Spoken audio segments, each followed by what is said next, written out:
Awesome. Alright, welcome back to the Essential Woodworking series. We're building our pencil box, and by this stage we've got our two sides with our rebates and marked where we're going to put our nails. Our front with a bit cut off and plain so it's nice and flat, and the back piece. Right now we're actually going to knock it up, so that means just construct it. The first thing that I like to do is grab some nails and put them in halfway.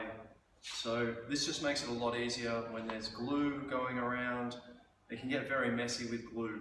So I like to grab my nails. I'm using 20mm nails. You can use 15. I've just got big fingers, so that's why I prefer to use 20s. Hammering just takes practice. When people start, they usually hold it up here and they have trouble actually hitting the nail, and that's fine, especially for this. You don't have to put them in very far, so you just tap it like that, and once it's in, you just want to make sure it's in so it doesn't come out the other side. But when you're actually putting the nails in, you want to hold the nail down on the handle here and use your wrists to put it in.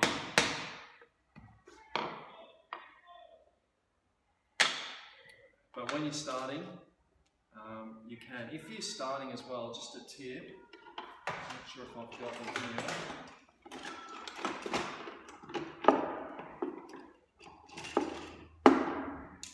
You can grab some, these pliers are quite big, you can grab some smaller pliers or needle nose pliers, hold the nail in the pliers, and that way you're kind of not as concerned about hitting your finger.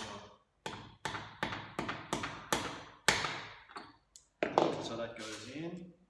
Another way, if you're not concerned, if you've just got a normal hammer like with a claw hammer, then you can't do this. But if you've got one of these Warrington hammers, you can. This backstop here is actually designed so that you don't hit your fingers as much. The only problem is your fine motor skills need to be really good because it's obviously a smaller section to hit there than there. So either of the ways that you want to go about it is fine, as long as the nails are in, they don't come out, and they're pretty straight. If they're wobbly, they can come out the other side. Alright, so got my sides. Now the first thing I'm going to do is, the first way I'm going to connect it is put my side onto the back piece.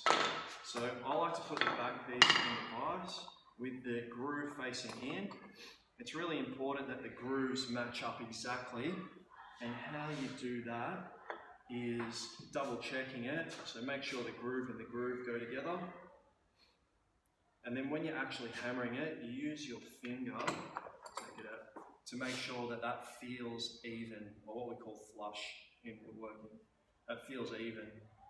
So once it feels even, that's when you can hit it. But first I'm just going to put a little bit of glue. The secret to glue is don't use too much. A lot of people say you need to get a lot of glue, but put a little bit on, then use your finger and get a good coverage with your finger. PVA glue, it's all I ever use. Alright.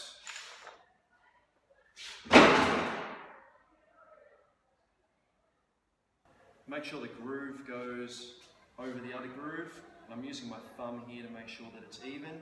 Make sure this is all the way hard up against that, and then basically just whack the nails in. Most of the time when you're learning something, it's about taking it easy and going slow, but with the hammer, I mean, you can take it easy, but it's about how hard you hit it really. So with a nail like this, you try and put it in, you have to really hit it, you can get it in one go. Alright, so I've got my front and my back together. Now I like to put the other front on. This is a little bit different in the fact that there isn't it isn't the same height. So just make sure it's even at the bottom, just like last time. Put the glue just on one side here. Make sure the nice side is facing up, so towards the groove. Make sure the groove isn't obstructed, because that can be a little bit of hard work later. I don't use the vise for this, I just put it here. I'm not sure if we can see, but I've actually got my thumb just checking that it's even. So I've got that there.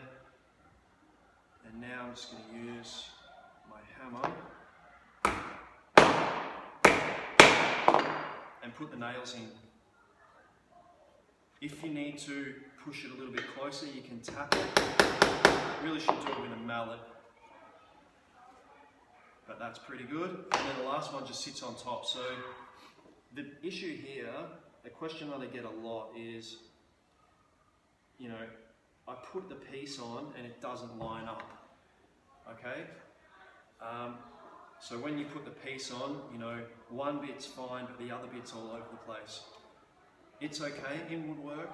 I like to say you can only do one thing at a time. So let's just focus on one side at a time. So put yours on, make sure that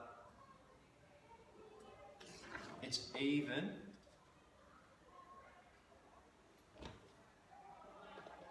And then just focus, and you're pushing in.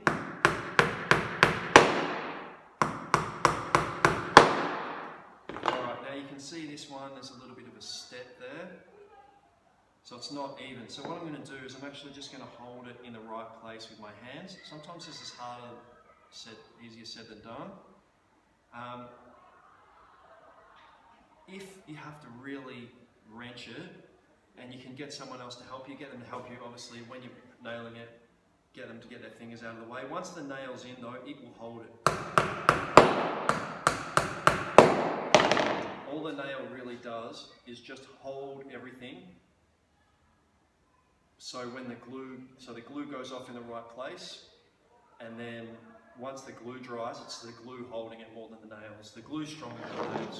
If you were to pull this apart later, it would be more likely that bits of wood would actually break rather than exactly, like precisely on that glue line. There'd be some bits of wood in there. So that's what I call knocking it up, it's constructing it. The next stage is when we put the base on. So we need to do a little bit of measuring, but that's the next one.